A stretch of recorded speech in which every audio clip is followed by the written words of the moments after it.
हिंदू धर्म के लोग पूर्वजन्म में विश्वास रखते हैं।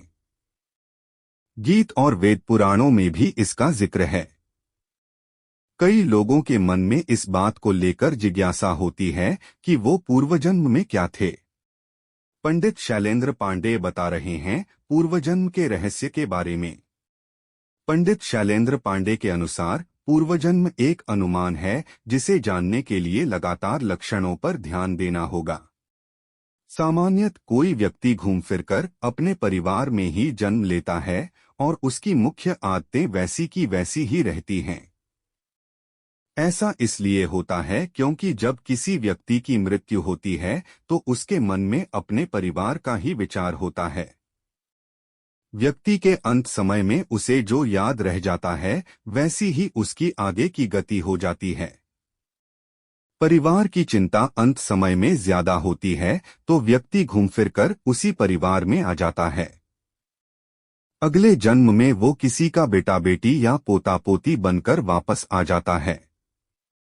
हालांकि दोबारा जन्म के बाद भी जो उसकी मुख्य आदतें हैं वो वैसी की वैसी ही रहती हैं। जब किसी भावना या इच्छा को लेकर व्यक्ति की मृत्यु होती है तो उस व्यक्ति का जन्म उस इच्छा को पूरा करने के लिए होता है।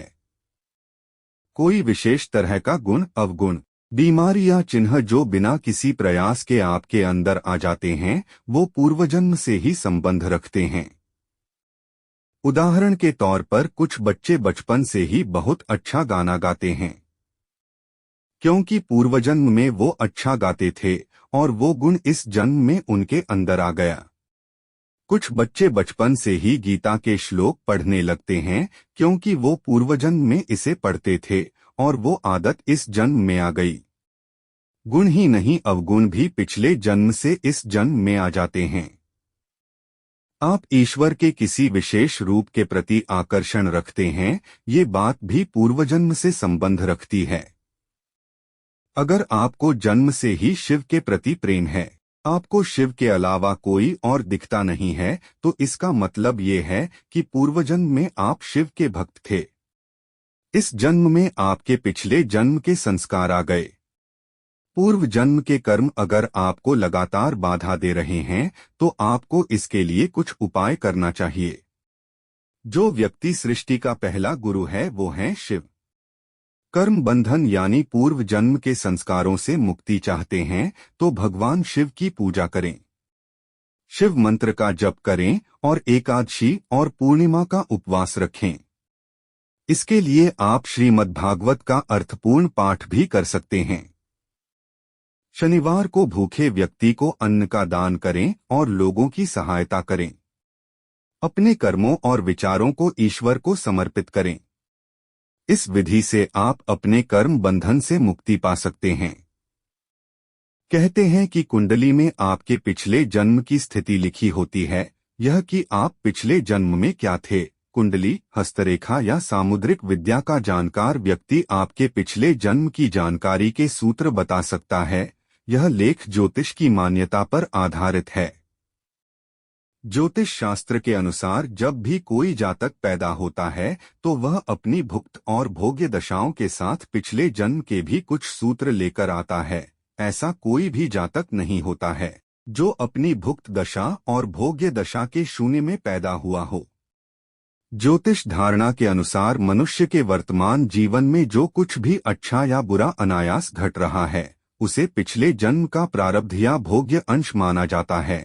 पिछले जन्म के अच्छे कर्म इस जन्म में सुख दे रहे हैं या पिछले जन्म के पाप इस जन्म में उदय हो रहे हैं, यह खुद का जीवन देखकर जाना जा सकता है। हो सकता है इस जन्म में हम जो भी अच्छा या बुरा कर रहे हैं उसका खामियाजा या फल अगले जन्म में भोगेंगे या पाप के घड़े को तब तक संभाले रहेंगे जब तक कि वह फूटता नहीं है। हो सकता है इस जन्म में किए गए अच्छे या बुरे कर्म अगले जन्म तक हमारा पीछा करें।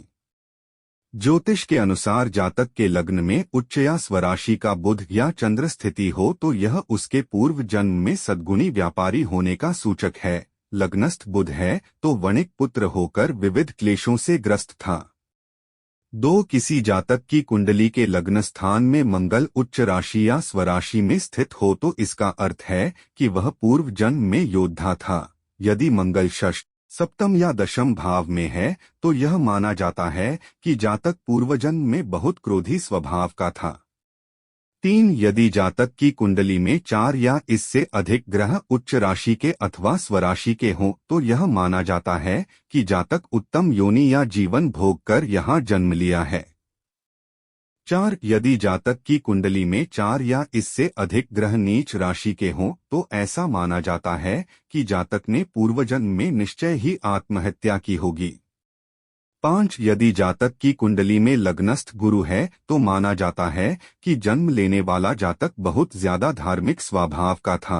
यदि जातक की कुंडली में कहीं भी उच्च का गुरु होकर लग्न को देख रहा हो तो माना जाता है कि जातक पूर्वजन्म में धर्मात्मा, सद्गुणी एवं विवेकशील साधु अथवा तपस्वी था। गुरु शुभ ग्रहों से दृष्ट हो या पंचम या नवम भाव में हो तो भी उसे सन्यासी माना जाता है। 6, यदि कुंडली में सूर्य छठे, 8वें या 12वें भाव में हो अथवा तुला राशि का हो तो माना जाता है कि जातक पूर्वजन्म में भ्रष्ट जीवन जीकर जन्मा है।